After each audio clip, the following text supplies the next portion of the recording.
Good morning. You're listening to Shamelessly Shontay, and I'm your host, Shontay Lundy. Happy Sunday. This person needs no introduction. Welcome back, Francis. Hey. Okay. So it is Skin Cancer Awareness Month. And what does that mean? That means that we are paying attention to our skin. We shouldn't be paying attention just in May, but all year round. And in today's episode, we have a very special guest.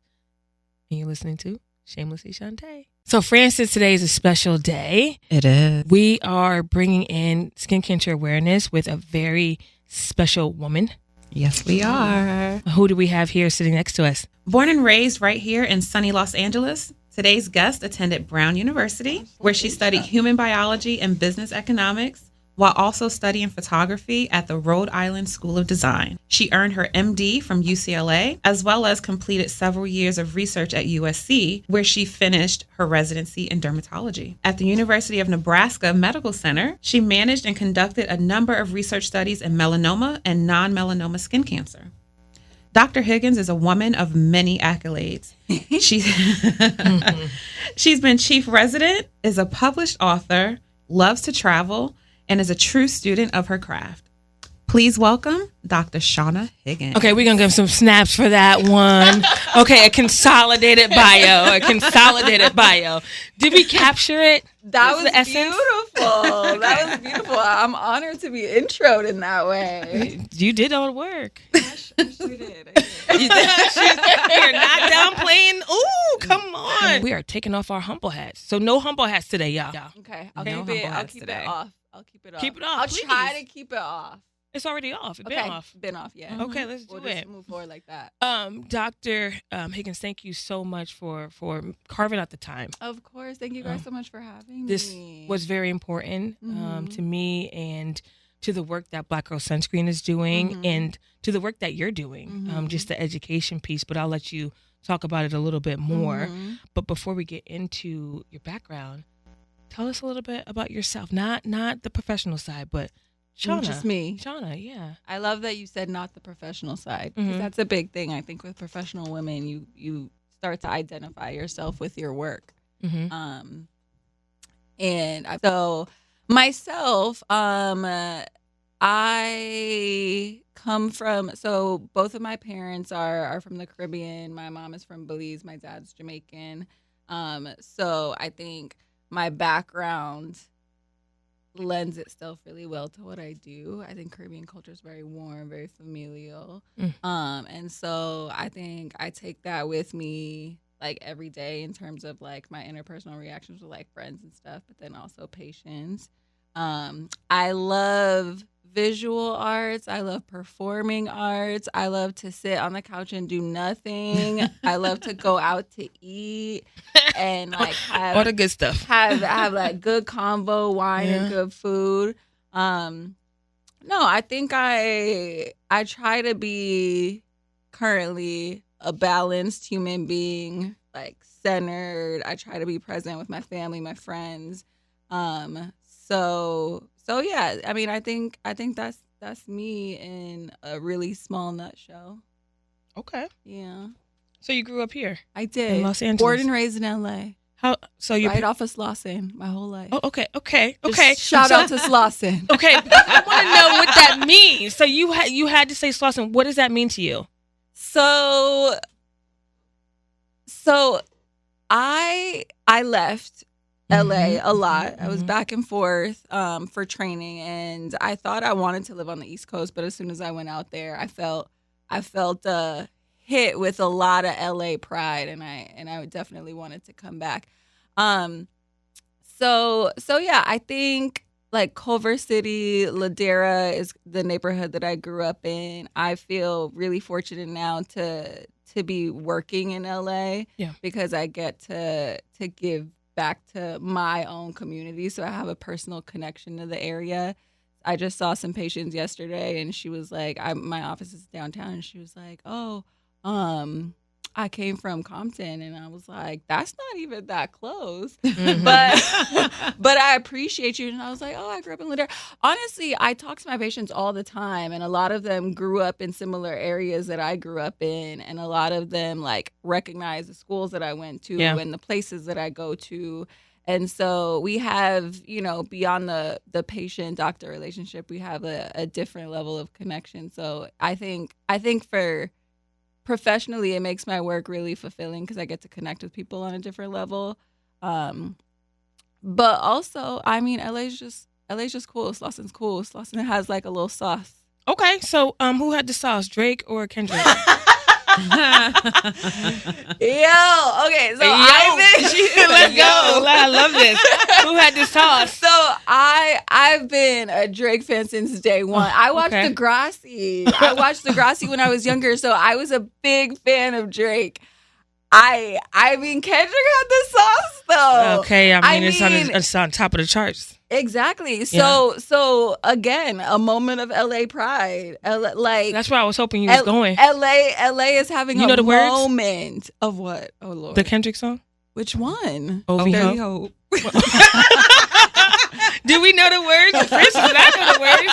Do you know the words? I know OVO, yes. Yes. Okay. There are more. Yeah. But yeah, I know that. No, that song is like a real LA banger. It's hitting. Yeah. It's hitting. Yeah. I want to know, Mike, what do you think about the Drake and Kendrick? Real quick. Speak loud though.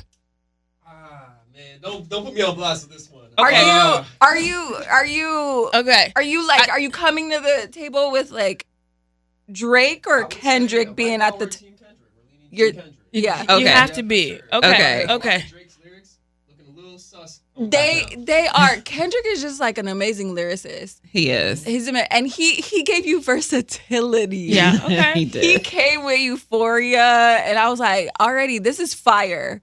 But then when he came with Not Like Us, I was like, okay, but this is a bop, though. I mean, it's like Michelle Obama. Yes! That meme. Yes. I was like, if you don't move to this at least like that, then I don't even know what to say about you. I don't even know what to say. We can't. You're not like us. Right. You are not like. Yeah. I'm dead. Look. Wait, that's good. I can't. My That's cheeks how I hurt. felt when I heard My it. I'm cheeks sweating hurt. right now. I took this bucket off. My cheeks are about to be in so much pain after this. My cheeks hurt so much right now. Okay. So, but how are you, Dr. Shauna Higgins? Did you always want to be a doctor? I knew for a long time, yes. I knew in the 7th grade. And this sounds so cliche, but I really did. I went to backtrack a little bit. I went to Culver City Middle School for 6th grade. And then I was really always very curious. And so I think my parents recognized that. Like, I took school very seriously. Mm-hmm. I was like wanting to be cool and like have the latest like FUBU and whatnot, but then I also wanted to like have straight A's on everything. So I think my parents recognize that. My dad's really big on education. Yeah. And so they connected me with this program called The Better Chance. Oh. And A Better Chance is a program that places like minority students in like some of the top schools in LA. And so I got connected with that program and got into a private girls' school in the 7th grade. And everyone was all concerned and shook because they're like, oh, she's been in like public school her whole life, and now she's gonna be in this really ritzy private school. It's gonna be a culture shock for her. And I was like, I got there and I was like, all right, so what we learning? Like, I was really unfazed. Everyone was so concerned for me, but I had this really great biology teacher in 7th grade. Yeah.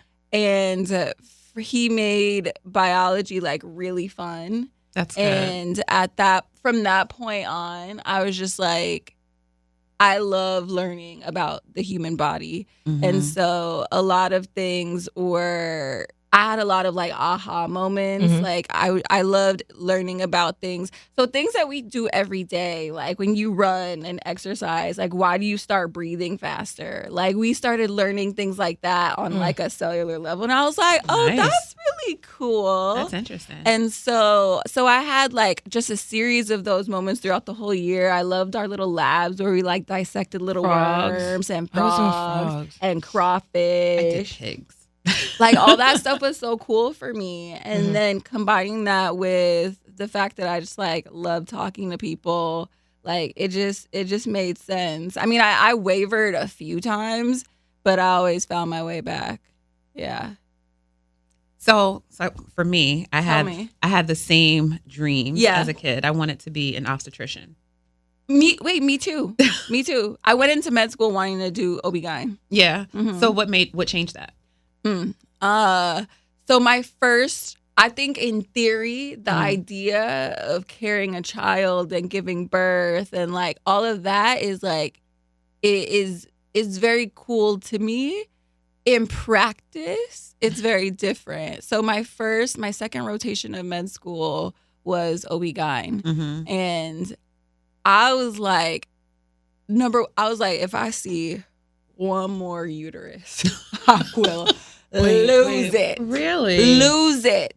It was too monotonous for me. It was like it was a surgical specialty, but not really a surgical specialty. It was a lot of like robotic surgeries.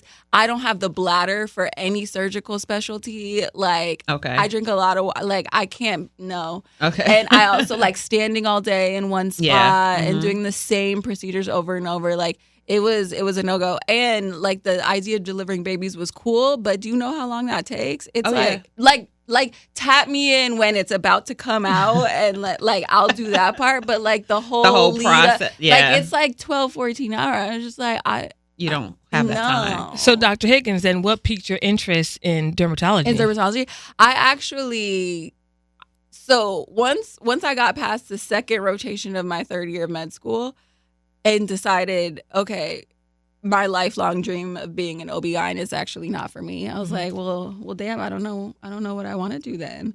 And so I just stayed open-minded throughout all my rotations and saw like what was interesting, what pulled me in. And there were a lot of different things that pulled me in. Like I liked like the exciting stuff. Like I liked like trauma surgery and I liked like ICU and stuff like that, but that was not sustainable. And then I did a dermatology rotation the last part of my third year rotation.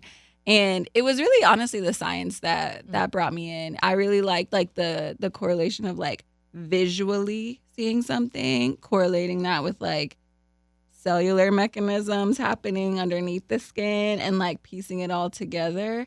It just made sense in a really cool way. And I think that like the way that doctor broke down rashes and things like that, like when you look at something like the regular person is like, that looks like a very random rash. Like I don't even know where to start with trying to figure out what it is.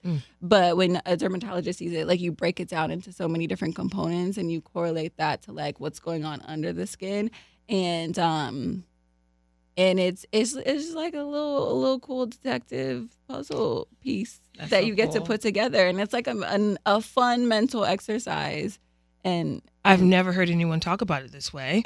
Here's what I will say though, right? Like you got to figure out what interests you, exactly, right? exactly. And I'm sure you saw people taking different routes. Exactly. What is it like to be part of such a small demographic, 3% of dermatologists are Black females, or at least identify as, of color? Yeah. What's that world like? It was, so in med school it was a little lonely. I'll say that because I was one of very few. I think I was the only Black person in my class. You had to be. Not surprised. Yeah. You almost had to be. Yeah. There were other programs that funneled into the main one that brought in diversity, but in the main program, I was like the only Black person. And I low key stayed to myself. Like I didn't feel like that connected with people. And so and there's also like a little bit, when you're the only one, there's also a little bit of like imposter syndrome that starts creeping in. And you're like, I don't see anybody else here that looks like me. And so I stayed to myself. I studied on my own. I mean, med school is very stressful. I struggled on my own. But I very much had a like, don't let them see you sweat mentality. Yep. So I would go home and stress out. I would call my mom and stress out. Yeah. But then when I got to class, I was like, y'all not going to see me stress out. Right. So yeah, it was very lonely. I connected with like maybe like one person throughout med school that I still stay in contact with. And then when I got into dermatology is even, you're talking about medical training. When you get to dermatology, it's even less. It's even less. And I knew that when I decided to do it. But when I started practicing and started to see like the reactions of patients, I was like, damn, like we are far and few between. And it means so much to you that I look like you. And that like, low key, my patients made me want to cry. Like, so you're talking about patients of color though. Absolutely. Right? I walked into the room one day, new patient, I had never met her in my life. And then I walked in, she just started crying. She was happy to see you. But she didn't know Dr. Shauna Higgins? Shauna Higgins. Stop it. We are looking on our Aetna portal based off of names, ma'am. No. Literally. Not race, names. Literally. Yes. Okay, but go ahead. I mean, this is a true story. This truth. happened. Literally. But she started crying. And what did you do? I was just like, I just gave her a hug. Okay. I just gave her a hug because I was like, wait, what? What happened? What did I do? You existed and you listen. And you are serving as inspiration. That's what she said. Yeah. She was just like, you don't know how long I've looked to find a skin doctor, right, with skin that looks like mine. Yeah. And I think that was early on in when I started, and then that's when it really like hit me, like the magnitude of what we're doing. And from then on, I've had a lot of different scenarios like that. So yeah, I think it like I'm mad busy, but like that moments like that like make my job like very worthwhile. Like me and my patients, I get yelled at all the time because I'm too loud. Like my laugh is really loud, and I'm in the room like laughing with my patient. I mean, well, no pressure. That was loud, yeah. But I'm just feeling that that you use the word mad because that's a very East Coast thing. Very New York. I use the word mad. We just say it. I trained out there, and a lot of my friends are still on the East Coast. So bringing this kind of full circle. Yeah, tell me. You felt alone in school. Yeah. But what about in your practice today? Not with patients, because I'm seeing a lot more derms of color surfacing. Yeah. What's that community like? It's tight knit. It's tight knit. We all stay in contact with each other. We communicate with each other. We look out for each other. Is it competitive? Not amongst us. Okay. No. That's good. At least in the amongst the ones that I associate with. I mean, I can't speak for everybody because I'm not tight with everybody. But from what I've experienced, no.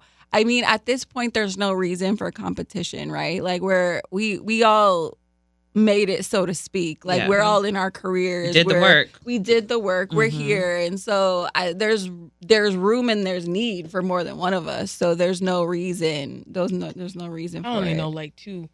You only know like two? Two. Derms of color? In Los Angeles, yeah. You and Dr. Pearl Grimes.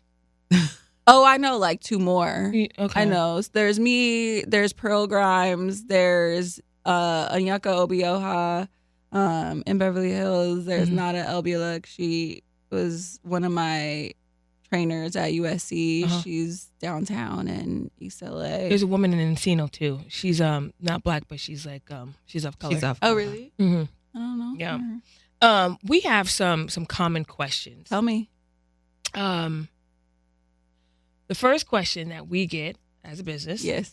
is or not even question, like thought. Yeah. And I need you to debunk this, okay? Okay. I'm black. Yeah. I would just say like Yeah. how they say it. I'm black. They don't even use the word melanin. I'm black. Yeah. Do I need to wear sunscreen? Yeah. Or I have melanin. Isn't it strong enough to protect me from the sun? No. I mean, I know that. Just but what are your thoughts? Like, how do you even approach that type of conversation and mindset? yeah, it's common, unfortunately, but so what I think people don't realize because we don't turn like bright red like white people do. They think that we're not reacting to the sun, but what people don't realize is that your pigment cells, like your melanocytes, they make more pigment. What's that word again? Melanocytes. Okay. Okay. You liked it? Okay. I did. Okay. So your melanocytes, they make more pigment in response to DNA damage.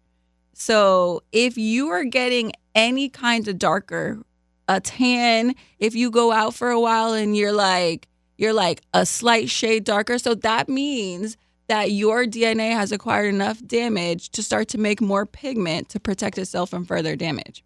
And so, I mean, I'm very guilty. Like when I was younger, like I would go to Miami and I would take the little banana boat 4% tanning oil and I would spray it and lay out and get super, super dark. So you were wearing sunscreen as a young one.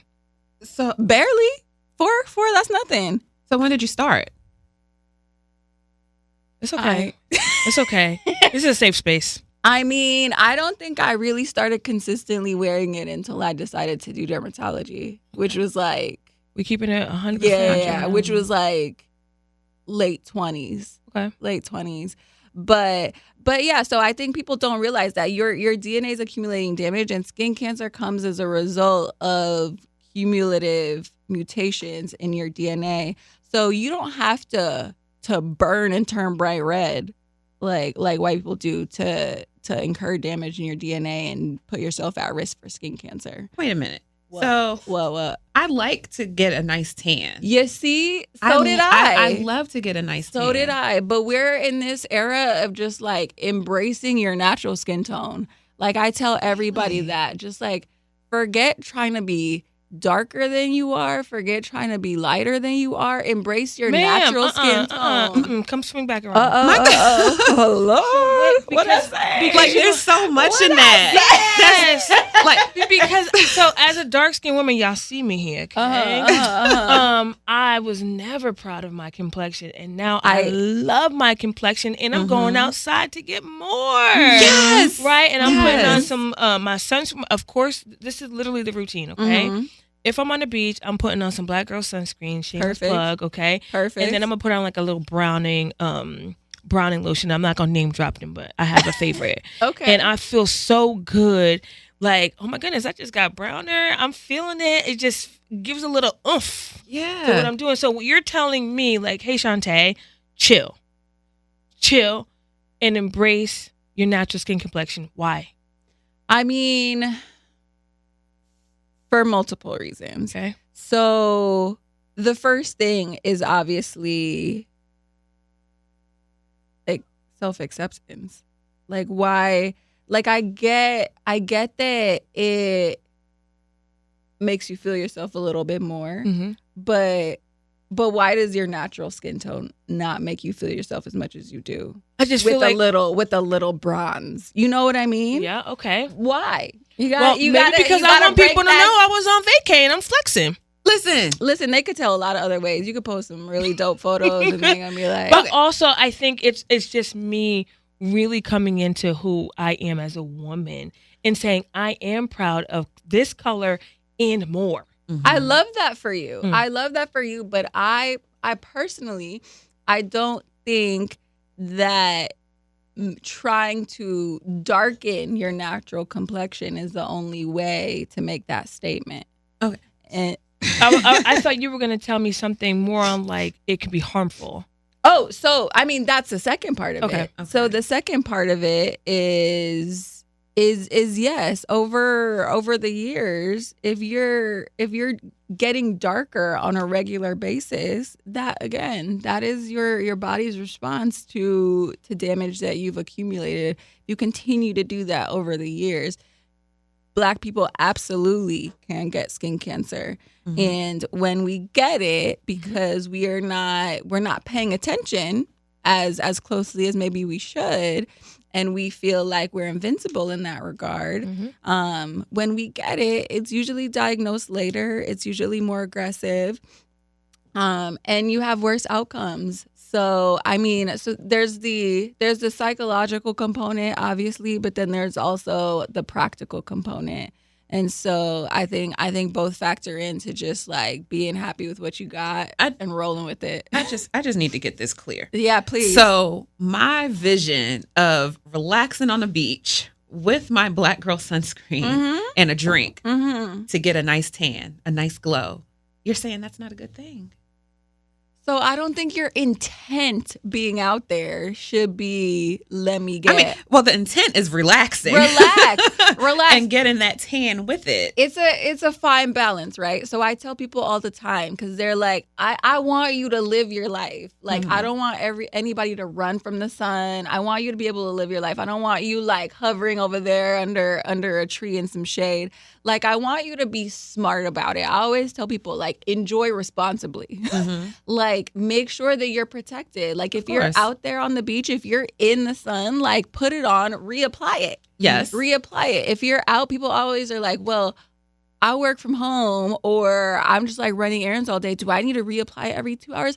Like, nah, I'm not like a huge stickler like that. But if you're on vacation and you're sitting out there, you're sweating, you're getting in and out of water, like, you just want to keep reapplying it. Right. And do your best. That's all I ask. You don't have live your life, queen. Don't let me take that from you.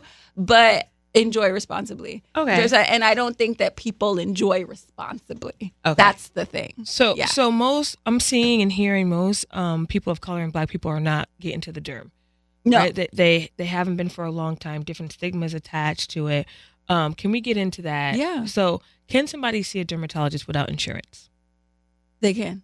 Okay, and they would just pay out of pocket. Okay. Yeah. How often do you recommend, someone come and maybe get a skin check, or why, if somebody doesn't have something that is like outwardly showing, why should they go to the derm? So number one, we're trained to pick up on things that you probably wouldn't recognize, right? Mm-hmm. So the things that people don't even think twice about are the things that I'm taking a closer look at and biopsying sometimes, and the things that people are really concerned about, I'm like, oh, that's 100% benign. Like, don't worry about it. Mm-hmm. And so I want people, at least, I always tell people, I want people at least to have like one baseline check, a good head to toe, just so we could get a lay of the land, see what kind of molds you make, see what your risk level is. And then from there, we come up with a good plan forward. Like, should you get checked annually? Should you get checked more often? Do you have like a family history? Do you have risk factors? Have you had bad like burns in the past? All these things factor into the frequency with which I would want to see people. But the main thing, also, skin cancers pop up where you don't even look. Like, skin cancers pop up in Black people very commonly on the hands and the feet and the nails. And people don't look in these areas. I always look like between people's toes, on the bottom of their feet. And I'm like, did you know you had a mole here? I know. I'm like, all right, well, I need you to keep an eye on it. Yeah.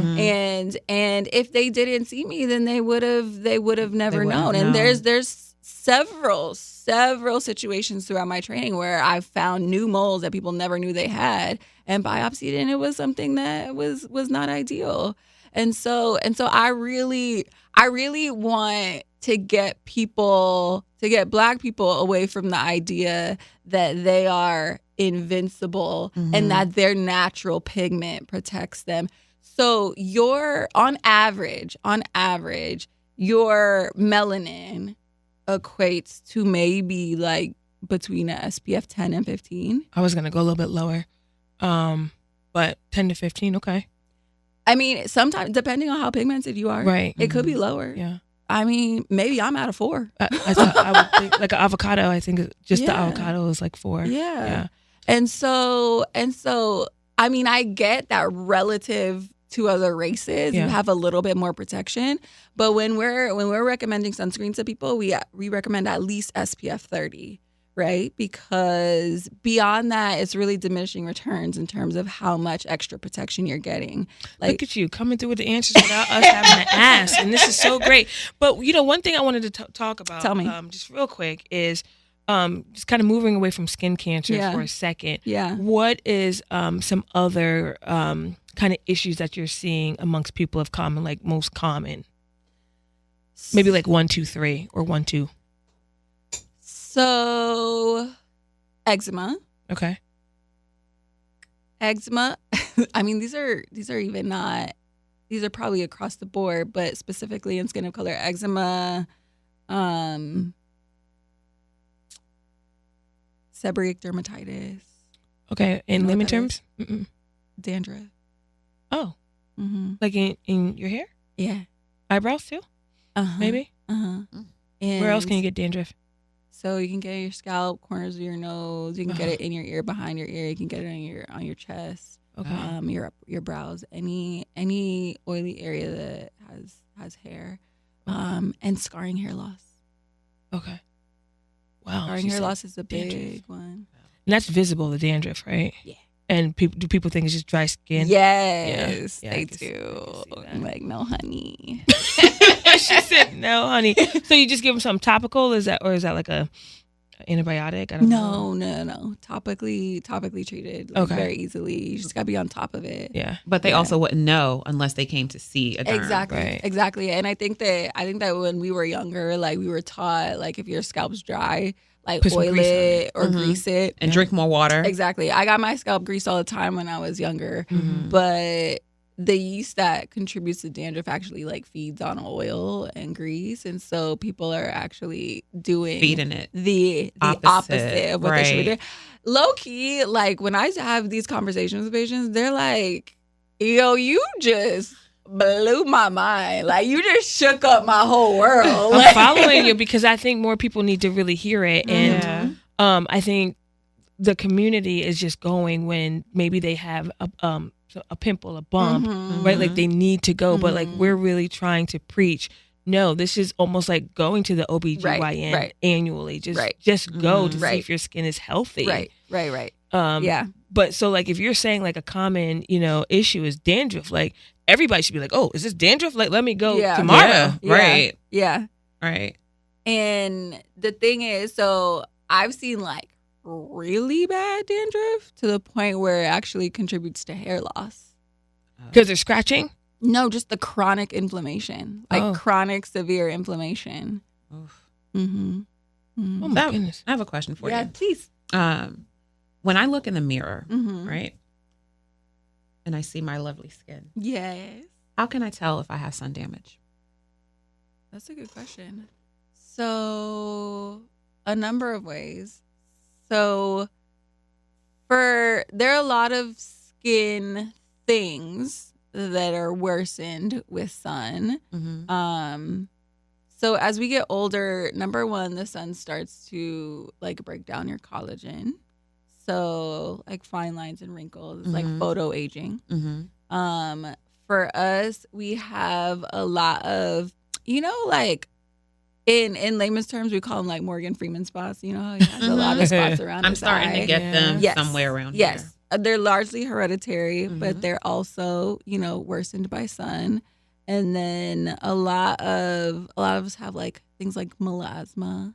Have you heard of melasma? Mhm. So those like brown patches, like very photosensitive. So those are worsened by sun.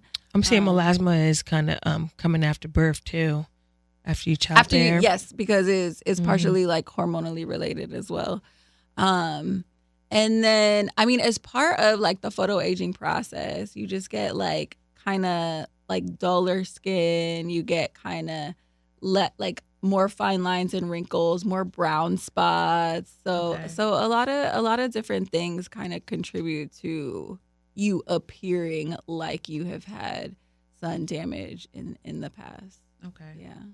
Thanks. Thank you for that. Yeah. So, have you heard about Black Girl Sunscreen before we asked you? Of course. Okay. So, Dang, I don't live under a rock. I don't think so.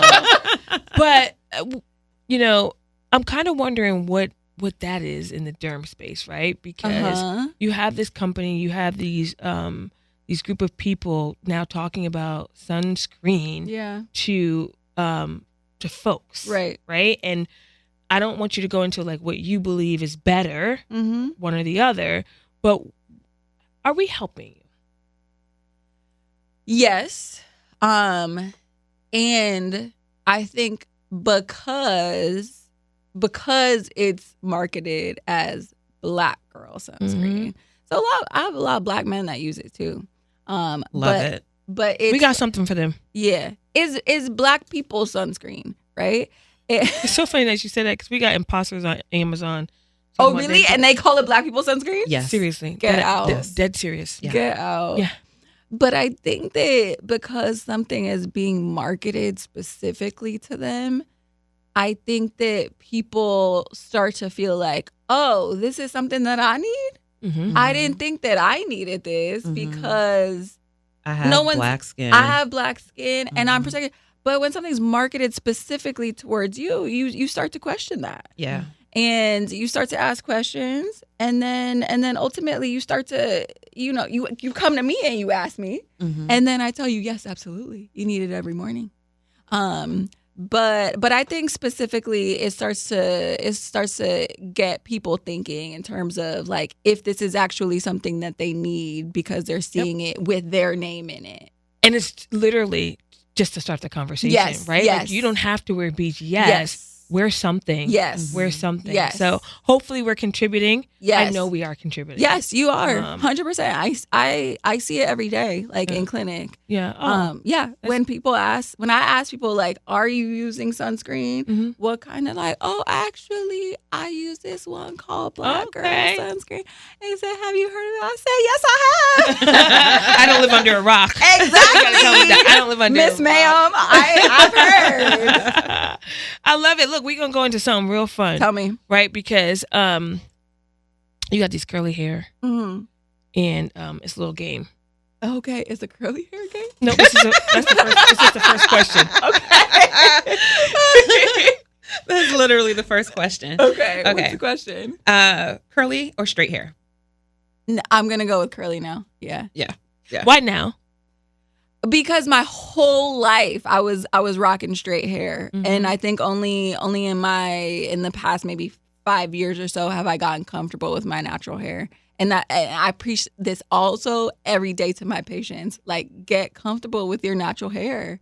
Like, this is like a very vulnerable position that I have people in, right? People are like opening themselves up to me, and I take full advantage because I'm like, listen, everyone's like, well, I don't have your kind of hair. Like, my hair is different. I'm like, listen, this took like years of work to get it to the point where it's manageable, because it was so damaged that it wasn't even manageable, because I was like, I was straightening it like no one's business. Yeah. And so if you take care of it, it becomes more manageable. I get it's a time investment, it's a money investment, but at the end of the day, I want people to feel comfortable like rocking what they got. Yeah, it's a struggle for me. Personally. Yeah. No. All right, so we're talking about hair care.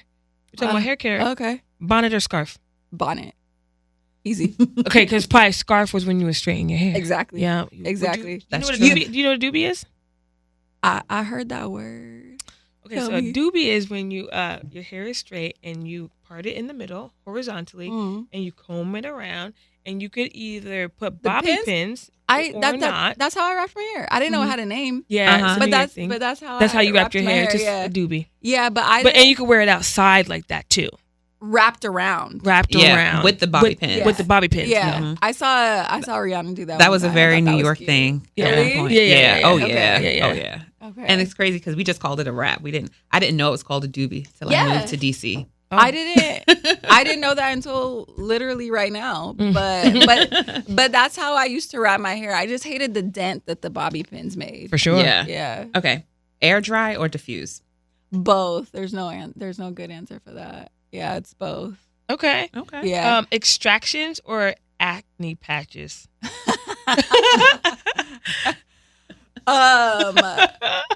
That one depends. Acne patches don't work unless you can see the head of the pimple. That makes sense. That makes sense. I'm gonna go with extractions though. Yeah, me too. Okay. It feels good though, kind of. Yeah. Okay. Yeah. Glowy skin or matte skin? See, I'm Y'all glowing are right asking now. the hard. See, I'm glowing right question. now because my black girl sunscreen. I like a glow. I run oily, Mhm. so I usually try to mattify it a little bit, but Yeah. then the glow pokes. You need through. that glow. Yeah. So you're going glowy? Yeah, I'm going glowy. Okay, collagen or retinol? Like retinol all day. Okay. Oh, okay. Like Retinol hands all down. day, hands down, Okay. hands Okay. down. Lip gloss or lip balm? Bomb. I'm licking my lips right now. Like I have an obsession with chapstick, lip balm. Like I'm like a Vaseline Aquaphor girl. Like all day, every day. Okay, sunrise or sunset? Sunset. I'm not up for sunrise. She's not a morning person, y'all folks. up for sunrise? The sunrise is at like the butt crack of dawn. Like 5:02 a.m. Kimberly, speak up here. Your mom has tons of pictures. Speak up. Are you a sunrise girl? Come over here on this mic real quick. Listen. Yeah. Sunrise. Oh, no. She's an early person. Early. Really? For everybody. I love that for you.